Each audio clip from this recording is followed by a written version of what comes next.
যারা কৃপণ তাদেরকে মানুষ পছন্দ করে না। শুধু তাই না, আল্লাহ পাকেও তাদেরকে পছন্দ করে না। যারা কৃপণতা করে, বখিলগিরি করে,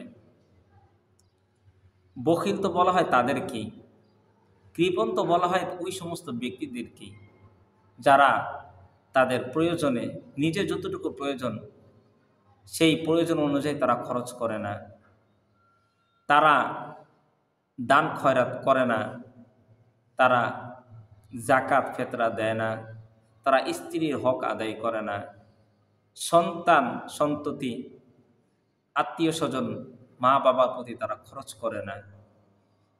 ইসলামে অনেকগুলো স্তর রয়েছে এই বখিলের, কৃপণতার। এই সমস্ত বিষয়গুলো হচ্ছে বখিলতার, কৃপণের অন্তর্ভুক্ত। এই জন্য আমাদের কৃপণতা করা যাবে না। যেখানে যতটুকু খরচ সেখানে ততটুকু করতে হবে আমাদেরকে।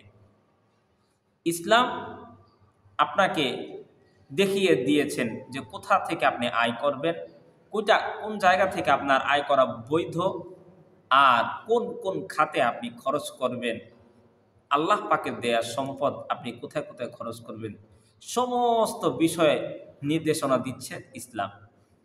আপনার ওইখানে যে আপনাকে খরচ করতে হবে। যদি আপনি না খরচ করেন তাহলে আপনি সেই বখিলদের অন্তর্ভুক্ত হয়ে যাবেন। অথচ আল্লাহ রাসূল সাল্লাল্লাহু আলাইহি ওয়াসাল্লাম বলেছেন, যারা বখিল লা ইয়াদখুলুল জান্নাতা বাখিল, যারা বখিল কৃপণ তারা জান্নাতে প্রবেশ করবে না। অতএব সব জায়গায় আমাদের বখিলতা করলে চলবে না। যেখানে খরচ করার প্রয়োজন, দান খয়রাত আপনার আমার করতে হবে। অসহায় দুঃখী মানুষদের পাশে সামর্থ্য অনুযায়ী তাদের পাশে আমাদেরকে থাকতে হবে। আমাদের স্ত্রী, আমাদের সন্তান সন্ততি, তাদের হক আমাদের আদায় করতে হবে। যদি না করি তাহলে আমরা সেই বখিলদের অন্তর্ভুক্ত হয়ে যাব। এই জন্য আল্লাহ রাসূল সাল্লাল্লাহু আলাইহি ওয়াসাল্লাম সবসময় এই দোয়া করতেন যে আল্লাহুম্মা ইন্নী আউযু বিকা মিনাল বখল। হে আল্লাহ, আপনি কাছে আমি আশ্রয় চাচ্ছি বখিলতা থেকে, কৃপণতা থেকে আপনার কাছে আমি আশ্রয় প্রার্থনা করছি। রাসূল সাল্লাল্লাহু আলাইহি ওয়াসাল্লাম এই দোয়া করতেন আল্লাহ পাকের কাছে। কারণ যারা বখিল তাদেরকে আল্লাহ পছন্দ করে না। আল্লাহ পাক বলে সম্পদ তো আমি দিয়েছি, ওয়ামিম্মা রাযাকনাহুম ইউনফিকুন, যে বান্দা আমার মিম্মা রাযাকনাহুম, আমি তোমাদেরকে যে সম্পদ দিয়েছি, ইউনফিকুন, আমার দেয়া সম্পদ থেকেই তোমরা খরচ করো। তা আল্লাহ পাকের দেয়া সম্পদে আমাদেরকে খরচ করতে বলেছেন, খরচ করতে হবে। আজকে আমার বাড়ি, আমার ঘর, আমার জায়গা, আমার সম্পত্তি, আমার গাড়ি, সব আমার কিছু আমরা মনে করি। আসলে কি আমার? কিছুই আমার না। আল্লাহ পাকের দেয়া সম্পদ আমাদেরকে রক্ষণাবেক্ষণের দায়িত্ব দিয়েছেন। আজকে আপনি মারা যাবেন, আপনার এই ধন সম্পদ, বাড়ি গাড়ি যা বলেন সমস্ত সম্পদের মালিক আপনার উত্তরাধিকারীরা, আপনার সন্তান সন্ততিরা, তারা এর মালিক হবে। তাহলে আপনার আমার কি? আপনার আমার কিছুই না। শুধু তিনটা জিনিস আপনার আর আমার। যা আপনি খেয়েছেন তাই আপনার, যা কিছু আপনি ব্যবহার করেছেন, যেই সমস্ত আসবাবপত্র আপনি ব্যবহার করেছেন, যেই সমস্ত কাপড় আপনি পরিধান করেছেন, সেই জিনিসটা হচ্ছে আপনার। আর তিন হচ্ছে যা আপনি আখিরাতের জন্য, পরকালের জন্য, কল্যাণের জন্য আপনি দান খয়রাত করবেন, এইটাই আপনার পরকালের জন্য থাকবে। এটাই হচ্ছে আপনার। এছাড়া বাকি দুনিয়ার কোনো কিছুই আপনার না। আপনি হচ্ছেন শুধু রক্ষণাবেক্ষণকারী, এতটুকুই।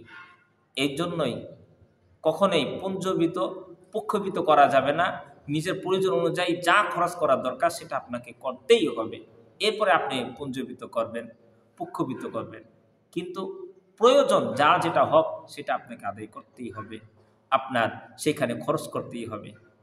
আল্লাহ রাসূল সাল্লাল্লাহু আলাইহি ওয়াসাল্লাম বলেছেন, দুই ব্যক্তি প্রত্যেক দিন সকালবেলা এসে জমিনে নামেন, দুইজন ফেরেশতা, আর এই ফেরেশতারা তারা ঘোষণা করতে থাকে, দুইজনের একজন ঘোষণা করতে থাকে হে আল্লাহ, যেই ব্যক্তি তোমার রাস্তায় খরচ করে, দান খয়রাত করে, সকলের হক আদায় করে, আপনি তার এর উত্তম প্রতিদান দান করেন। সুবহানাল্লাহ।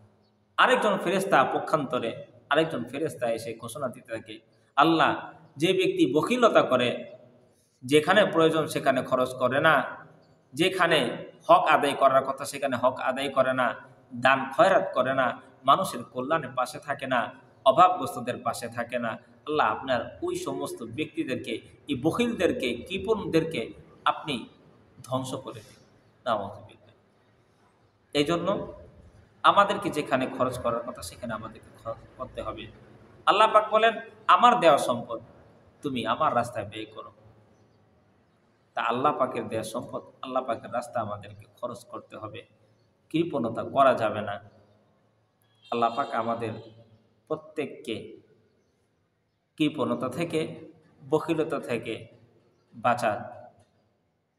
যেখানে খরচ করা সেখানে খরচ করার তৌফিক দান করুন।